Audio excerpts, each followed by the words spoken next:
How often do we hear that people just don't care? How many times have you been told that real substantial change isn't possible because most people are too selfish, too stupid, or too lazy to try and make a difference in their community?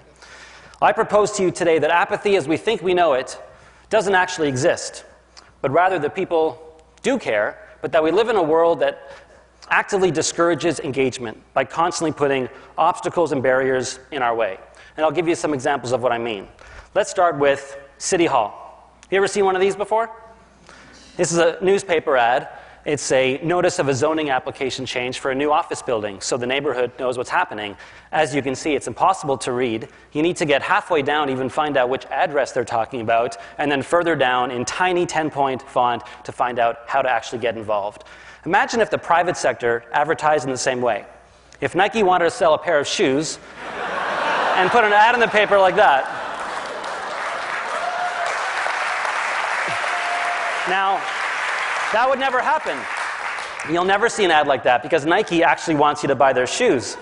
Whereas the City of Toronto clearly doesn't want you involved with the planning process, otherwise their ads would look something like this, with all the information basically laid out clearly. As long as the city's putting out notices like this to try and get people engaged, then of course people aren't going to be engaged. But that's not apathy, that's intentional exclusion.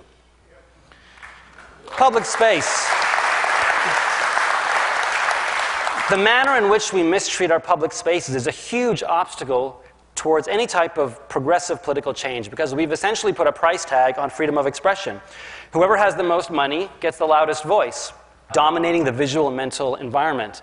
The problem with this model is that there's some amazing messages that need to be said that aren't profitable to say. So you're never going to see them on a billboard. The media plays an important role in developing our relationship with political change, mainly by ignoring politics and focusing on celebrities and scandals. But even when they do talk about important political issues, they do it in a way that I feel discourages engagement. And I'll give you an example. The Now magazine from last week, Progressive Downtown Weekly in Toronto. This is the cover story. It's an article about a theater performance, and it starts with basic information about where it is, in case you actually want to go and see it after you've read the article. Where, the time, the website. Same with this. It's a movie review, an art review, a book review, where the reading is in case you want to go. A restaurant.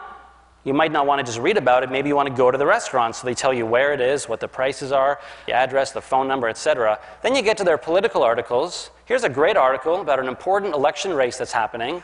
Talks about the candidates, written very well, but no information, no follow-up. No websites for the campaigns, no information about when the debates are, where the campaign offices are.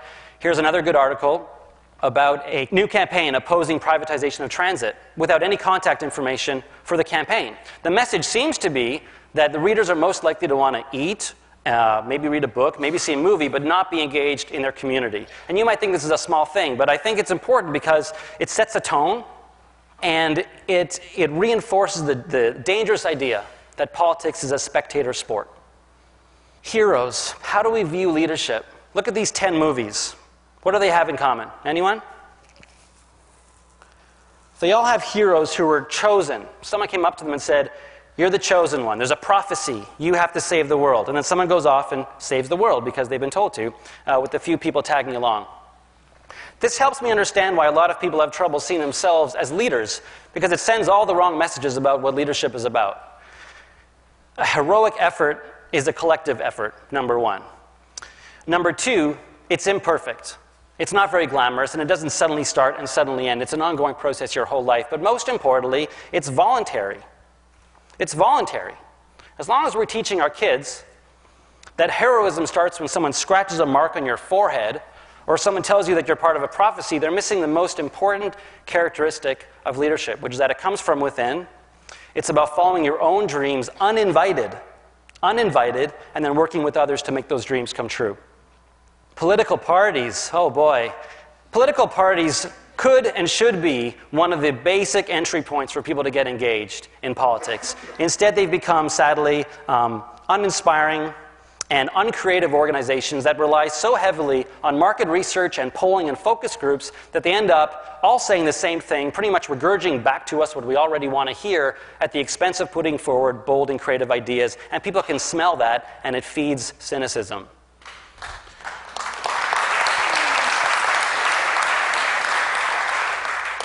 Charitable status. Groups who have charitable status in Canada aren't allowed to do advocacy. This is a huge problem and a huge obstacle to change because it means that some of the most passionate and informed voices are completely silenced, especially during election time. Which leads us to the last one, which is our elections. As you may have noticed, our elections in Canada are a complete joke. We use out-of-dated systems that are unfair and create random results. Canada is currently led by a party that most Canadians didn't actually want. How can we honestly and genuinely encourage more people to vote when votes don't count in Canada? And you add all this up together, and of course people are apathetic. It's like trying to run into a brick wall. Now, I'm not trying to be negative by throwing all these obstacles out and explaining what's in our way. Quite the opposite. I actually think people are amazing and smart and that they do care. But that, as I said, we live in this environment where all these obstacles are being put in our way. As long as we believe that people, our own neighbors, are selfish, stupid, or lazy, then there's no hope. But we can change all those things I mentioned. We can open up City Hall. We can reform our electoral systems. We can democratize our public spaces. My main message is, if we can redefine apathy, not as some kind of internal syndrome, but as a complex web of cultural barriers that reinforces disengagement, and if we can clearly identify what those obstacles are. And then if we can work together collectively to dismantle those obstacles, then anything is possible. Thank you.